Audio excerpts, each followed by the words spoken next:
As you guys know, I film a lot of things on this channel with my iPhone, but for the first time in a very long time, I've actually started using a different camera that's not part of a smartphone, most of which has to do with my job at Tailosive because we're filming more and more different kinds of content with our pre-production vehicle. So I thought as I'm experiencing more tech than before, it'd be fun to kind of dive into my thoughts and impressions on probably one of the best vlogging / content creating style cameras I've used in a long time, the DJI Pocket Osmo 3. It's a mouthful of a name, but it's a mouthful of a product too. Let's begin.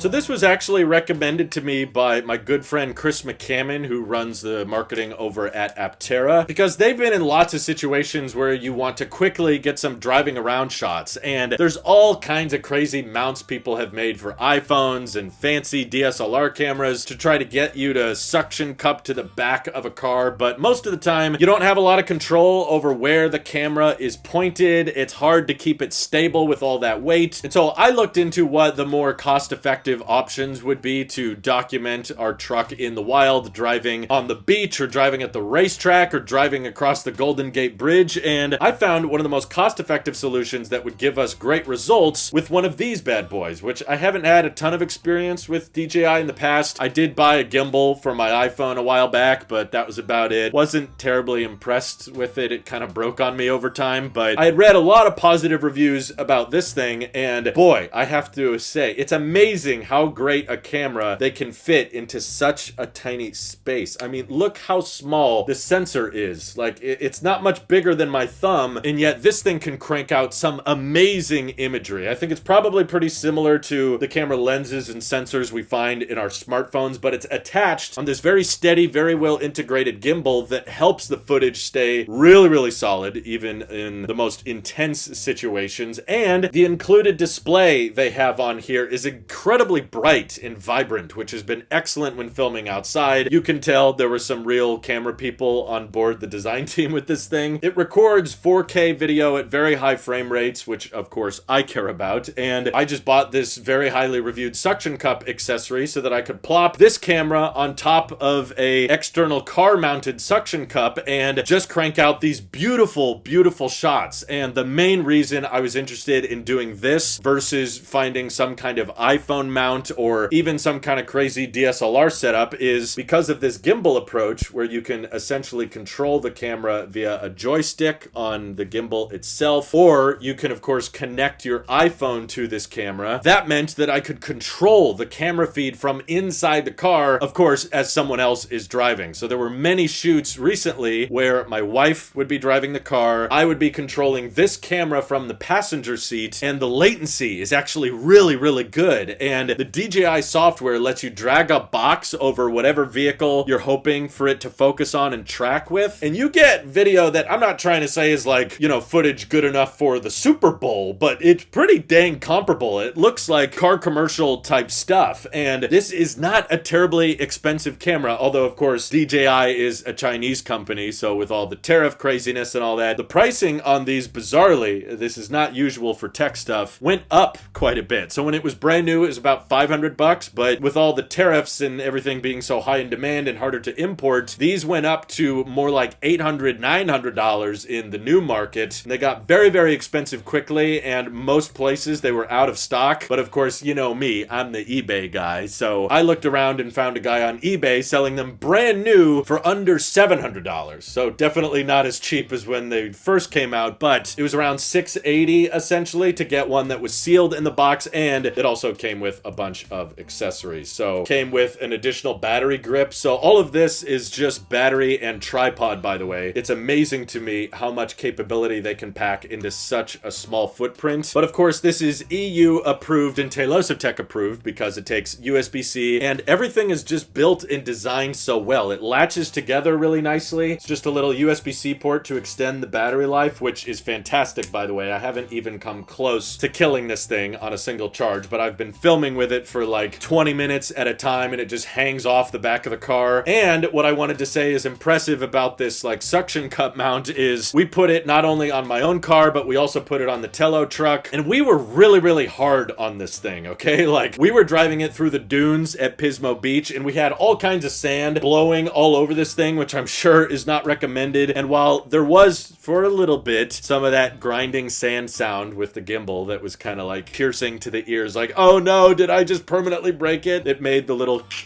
sound for a little bit, but you just blow on it really hard. You just try to clean out the little spaces between the modules and everything, and it's all good. It's all back to normal. Everything is still functional and working. But yeah, certainly my main appeal to this was being able to see and control the video footage from within the car and do it at high speed. You know, we were driving this thing really fast at the Sonoma Raceway, and I couldn't believe how hard the suction cup was able to attach onto the side of the vehicle and then lock in on the front wheels of the Tello truck so that the tracking would be right, and you just get some incredible video out of this thing. Like, the dynamic range is beautiful, the quality is crisp and rich, and if you don't feel like messing around with a micro SD card, because that's what this takes, they actually let you wirelessly offload the footage onto your iPhone. That's been really valuable to me because sometimes I don't feel like pulling out my MacBook, especially when I'm in the middle of a hot racetrack and I'm just trying to send video clips to people. Sometimes, for those who don't know, what I do at Tello Trucks is make content not necessarily for the public, but sometimes I'm making videos that investors are gonna watch. And a lot of the time my boss is like, how quickly can you get me this footage so that we can share it to some potential investors or existing investors? So being able to offload that footage from this camera onto my iPhone, which I can quickly edit through LumaFusion and upload and send to my boss or whoever through my phone's cellular signal, that's really important to me. So I thought this product was fantastic and deserved a dedicated video because it's just been so helpful to me within a very short amount of time. I've barely owned this thing for like a week, and it's already saved me in so many situations and collected so many great shots and angles. And this is not a sponsored video by any means. They did not pay me to say this, but I'm very impressed so far, and I still plan on using this for more and more shots over time. It's just the easiest thing to set up. It's the easiest thing to charge, you know, with USB-C, and it's one of those just like slap it on the back of a car and forget about it. The shots are gonna look great, and you can track it and control it from your phone with such ease. So I don't know if many of you are doing similar things out there, but I figured I'd keep you guys in the loop because a lot of you guys know I tend to use my iPhone to record everything on this channel, but you'll notice in my iPhone 14 Plus unboxing, I had the 14 Plus and the 16 Pro Max out side by side. It was